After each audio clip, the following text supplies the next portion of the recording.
Hello, everybody. Welcome to Libertarian Front. My name is Joe Palmetto. Today, I would like to talk about why, as a voter and a citizen in the United States, you should register as an independent instead of a Democrat or Republican. Thank you, everybody, for tuning in. If you like my channel, please like, subscribe, comment, and share. I really need subscribers right now. That's the biggest thing. So that I can launch this channel so YouTube will find me and promote me to other people. So please like, subscribe, comment, and share. And before I dig into the content itself, and as you can see, I'm in my car. I'm headed off to work. Raise your cup, your glass in the air. Cheers with me. It tastes better when we sip together. Cheers. So, why should you register as an independent? Well, it has to do primarily with the psychology on an individual basis. Now, the majority of people, whether they're Democrats or Republicans, when you talk to them, they're going to say that, you know, they see things, there's certain issues on the other side of the aisle that they may agree with. But they feel most comfortable in the party that they are in, or maybe their beliefs align the most with the party that they are in. But there's a little trick in psychology where if you become a part of a group or part of a tribe or label yourself in some certain way, then you will start to think in that manner, even if you didn't originally think in that manner, and even if logic says that you would think otherwise. It's a form of confirmation bias. So let's look at some examples. Like a lot of independents, there's a lot of independents who may have an independent streak, and I believe there's a study out there for this. I'm going to look for it. And they're politicians. So you have independents in a legislative body. They go in as independents, and their voting record will generally show that they are voting independently, or at least along the policy lines that they thought. Now, what will happen is this person, for electoral reasons, may eventually have to join one of the parties, may have to join the Republican Party, join the Democratic Party, in order to keep their seat and in order to remain in wherever they are. And what happens is once they become a Democrat or become a Republican, their voting behavior changes. They will start to vote slowly over time, more in line with whatever the party line is. And that is because once you become a part of a group, and the longer you're a part of the group, the more you are just going to absorb the group ideas and abandon whatever beliefs you had previously, which may have, in fact, been more true to who you are, or at least who you want to be.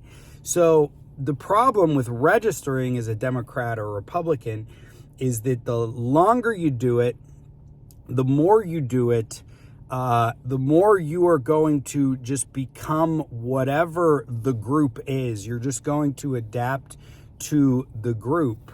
And that is, in my opinion, is not a good thing, because you are going to lose your independence of thought. You're going to end your independence when it comes to voting. Because a lot of people, you know, they want to say, oh, well, I don't just vote Democrat for everybody on the ballot. I mean, some people proudly do it.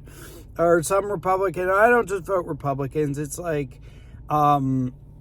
you know, even if you didn't do that at first, you eventually probably will, because you identify with that party.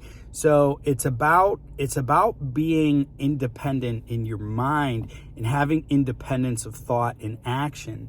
If you become a part of these parties, you lose that ability, and you start to think like the group instead of thinking like the independent person you are, or the independent person that you started out as. And I personally, I think it's best to maintain that autonomy.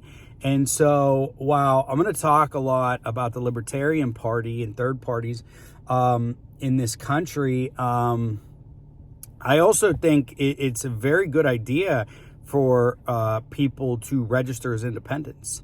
And I think you'll see that eventually, I think the individual themselves will feel the freedom that it grants them. Now, I think there's other reasons to be an independent as well, and that is to attempt to break the grip of the two-party system.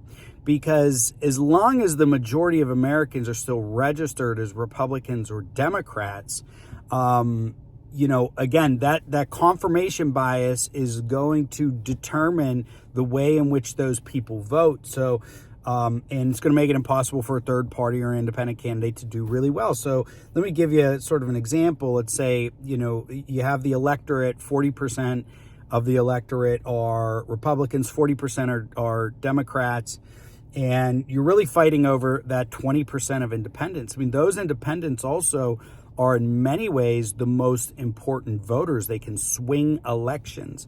I would say independent voters and then the really hardcore members of a party are the most important voters for different reasons.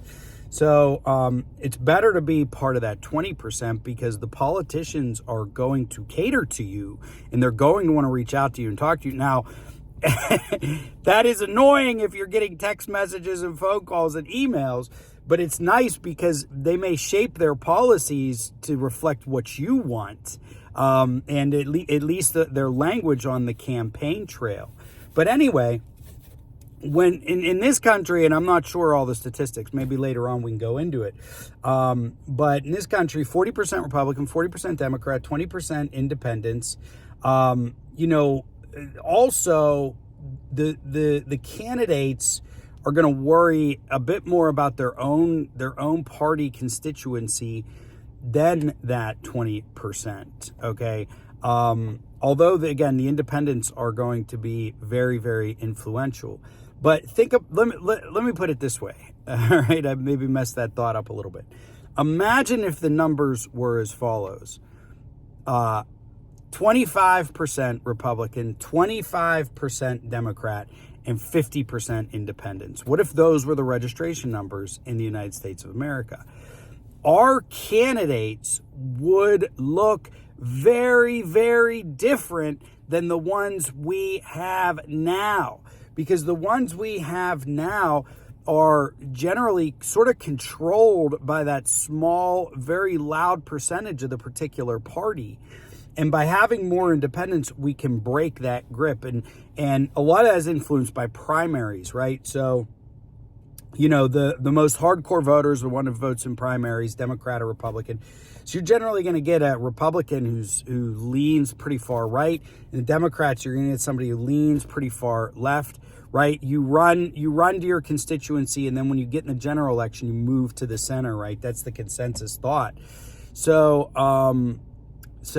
if the breakdown is different, and let's say Republicans have 30%, Democrats have 30%, independents have 30%, those Democrats and Republicans if they put up very biased or members of their party, okay, to run in the election, we use the presidential election for example, the independents, okay, if they can put up a third party candidate, we'll get somebody who's much more centrist. You get somebody who's much more centrist. But also the parties themselves would have to think about who they put up because there's a lot bigger independent constituency out there that they have to cater to. So you may end up, again, getting more centrist candidates and getting candidates who are more reflective of what the American people are. So there's two reasons, I think, to register as an independent. Number one, to preserve your own integrity and independence of thought. And number two, to help break the grip of the two-party system, and also to get better candidates. Like, we would get better candidates if 1/3 of the voters were independents or more. So thank you for tuning in to Libertarian Front. I'm Joe Palmetto, your host. If you like my content, please like, subscribe, comment, and share. Much more to come. Thank you very much.